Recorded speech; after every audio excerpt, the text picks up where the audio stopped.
विजयनगर राज्य में एक राजा रहते थे। राजा वैसे तो हजारों रुपए खर्च करते, पर दान के वक्त उनकी मुट्ठी बंद हो जाती थी। राजसभा में एक से एक नामी लोग आते रहते थे, लेकिन गरीब, दुखी, विद्वान, सज्जन, इनमें से कोई भी नहीं आता था, क्योंकि वहां पर इनका बिल्कुल भी सत्कार नहीं होता था। एक बार उस देश में अकाल पड़ गया। पूर्वी सीमा के लोग भूखे प्यासे मरने लगे। जब राजा के पास अकाल के बारे में खबर आई, तब वह बोले, यह तो भगवान की मार है, इसमें मेरा कोई हाथ नहीं है। लोगों ने कहा, महाराज, राज भंडार से हमारी सहायता करने की कृपा करें, जिससे हम लोग दूसरे देशों से अनाज खरीद कर अपनी जान बचा सकें। यह सुनकर राजा ने कहा, आज तुम लोग अकाल से पीड़ित हो, कल पता चलेगा कहीं भूकंप आया है, परसों सुनूंगा कहीं के लोग बड़े गरीब हैं, दो वक्त की रोटी नहीं जुटती।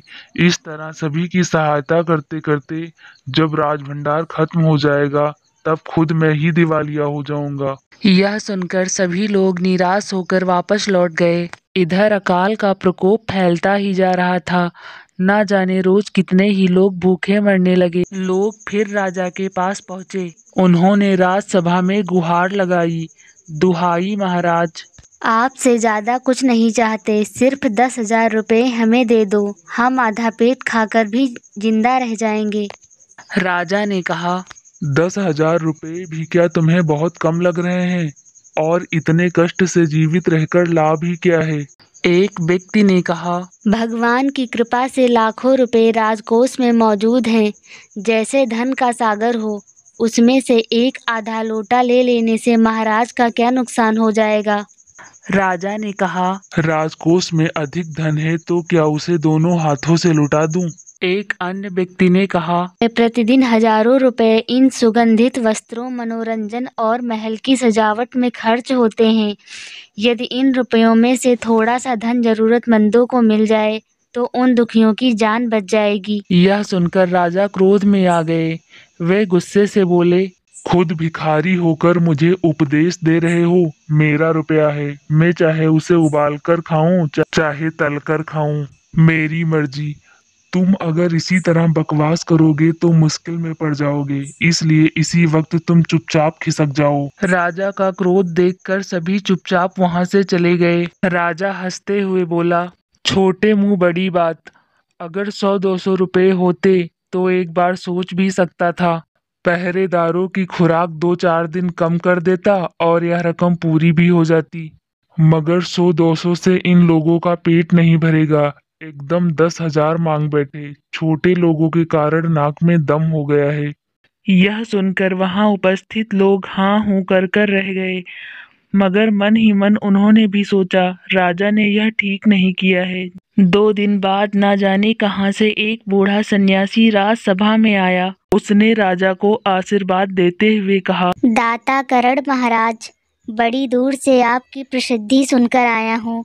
सन्यासी की इच्छा भी पूरी कर दें।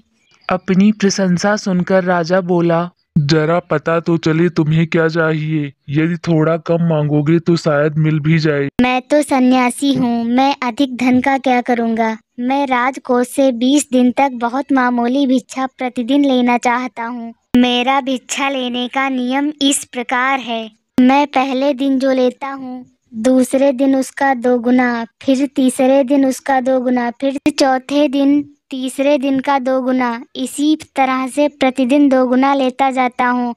भिक्षा लेने का मेरा यही तरीका है। राजा बोला, तरीका तो समझ गया, परंतु पहले दिन कितना लोगे, यही असली बात है। 2-4 रुपयों से पेट भर जाए तो अच्छी बात है, मगर एकदम से 20,000 मांगने लगे तब तो 20 दिन में काफी बड़ी रकम हो जाएगी। सन्यासी ने कहा, महाराज, मैं लोभी नहीं हूँ।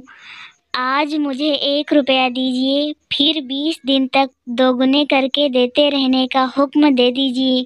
यह सुनकर राजा के जान में जान आई। राजा ने हुक्म दे दिया कि सन्यासी के कहे अनुसार 20 दिन तक राजकोष से उन्हें भिक्षा दी जाती रहे। सन्यासी राजा की जय जयकार करते हुए घर वापस लौट गया। राजा के आदेश के अनुसार राज भंडारी प्रतिदिन हिसाब करके सन्यासी को भिक्षा देने लगा।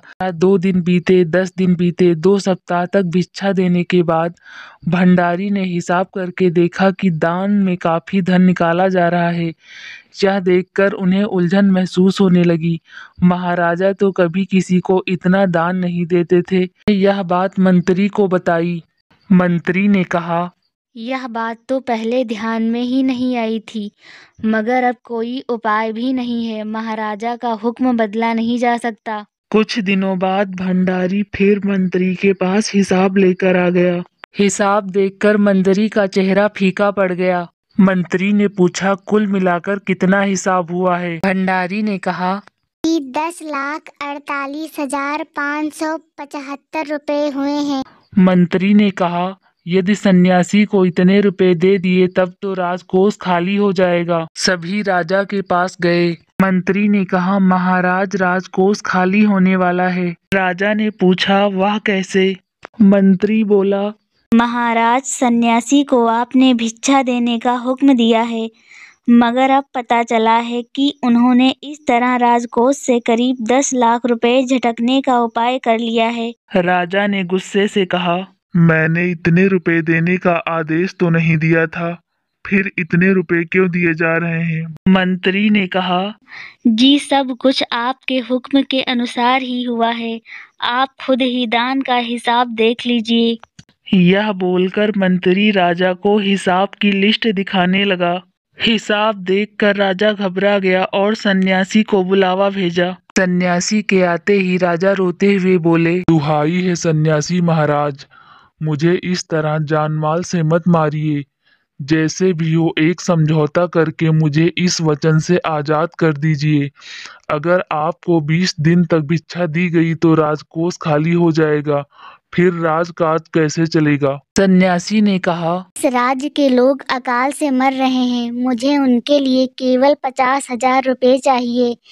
वह रुपया मिलते ही मैं समझूंगा मुझे मेरी भिक्षा मिल गई।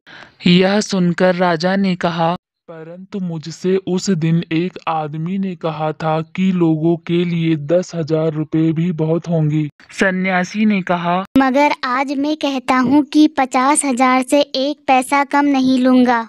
राजा गिड़गिड़ाया, मगर सन्यासी अपने वचन पर डटे रहे। आखिरकार लाचार होकर राजकोष से 50,000 रुपए सन्यासी को देने के बाद ही राजा की जान बची। पूरे राज्य में खबर फैल गई कि अकाल के कारण राजकोष से 50,000 रुपए राहत के लिए दिए गए हैं।